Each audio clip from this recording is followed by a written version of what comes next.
Hello, my name is Matthew Olson, and welcome to Luke Big Hair Studio. Today I'm joined by Thelma.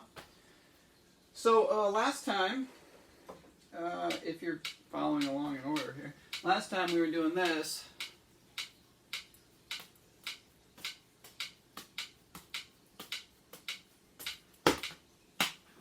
Which I guess would be like a waltz.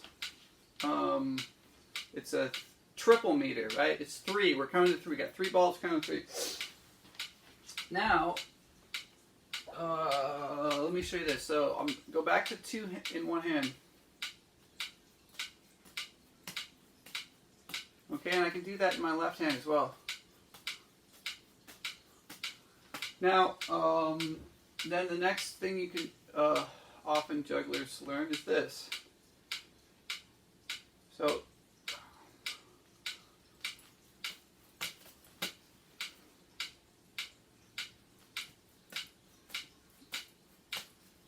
okay, so that's just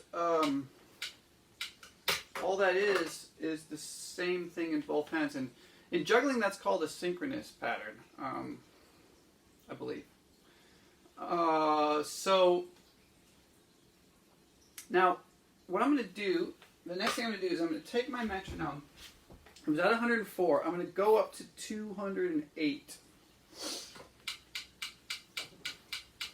Now I'm going to do this.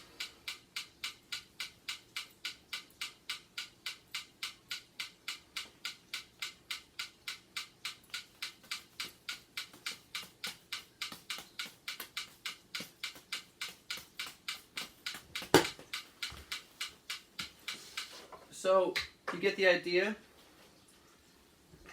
It's click, click, click, click, click, click, click, click. So now let me take it back down to 104. Now, if you're doing the math, 208 is double 104. I'm back to 104, and here's.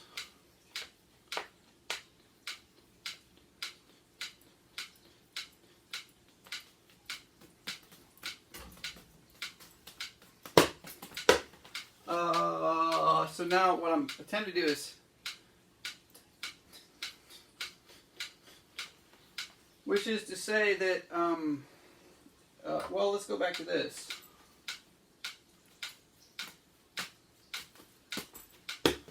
Okay.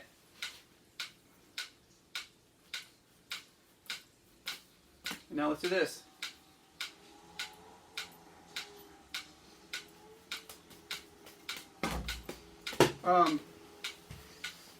Forgive my juggling skills; they're not really up to par. But now let me do it without throws. So it's or this.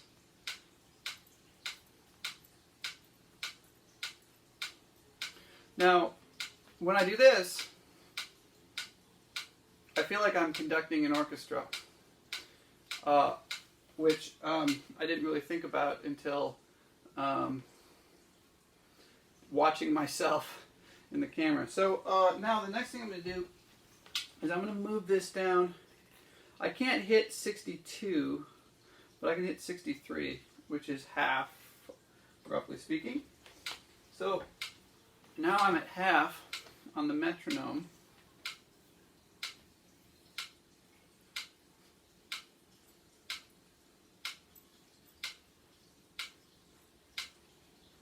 Let me try to juggle that.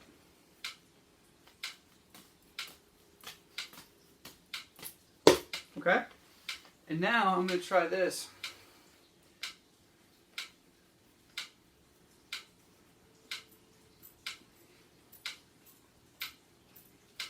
So let me do that.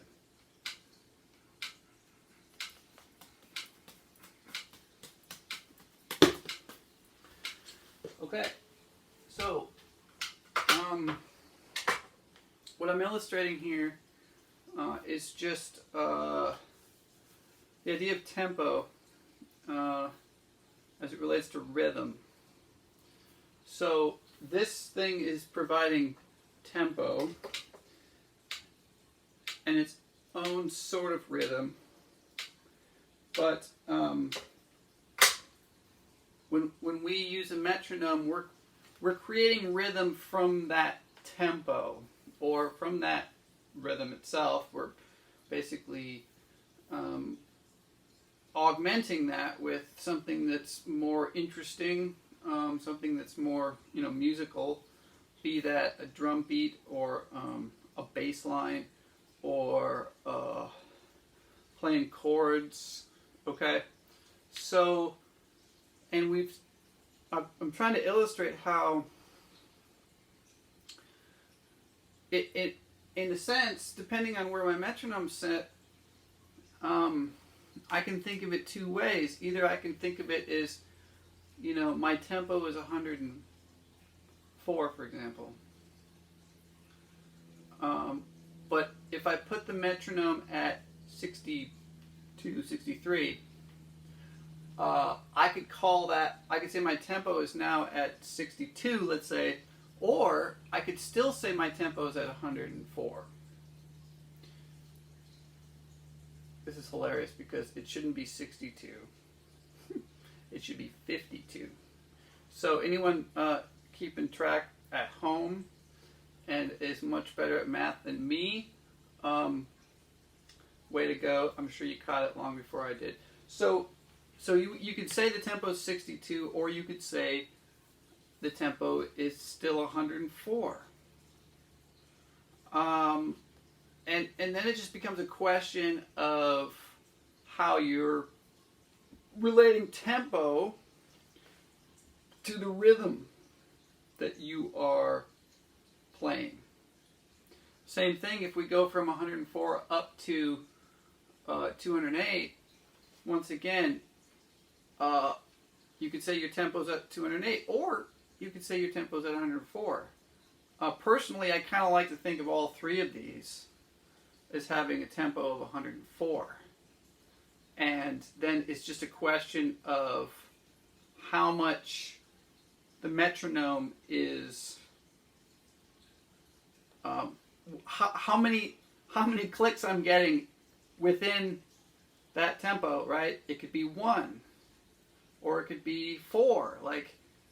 So what I'm talking about is, well, to get into musical theory and big words, it's called subdivisions.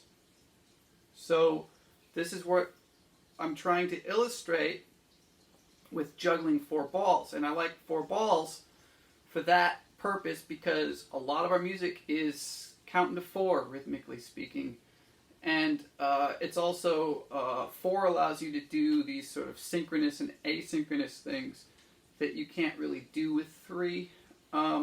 It's an even number versus an odd number, which has profound implications in both music and juggling. So, anyways, thanks for joining me. Once again, my name is Matthew Olson, and this has been yet another Fun with a Metronome from Luke Big Hair Studio. Thanks.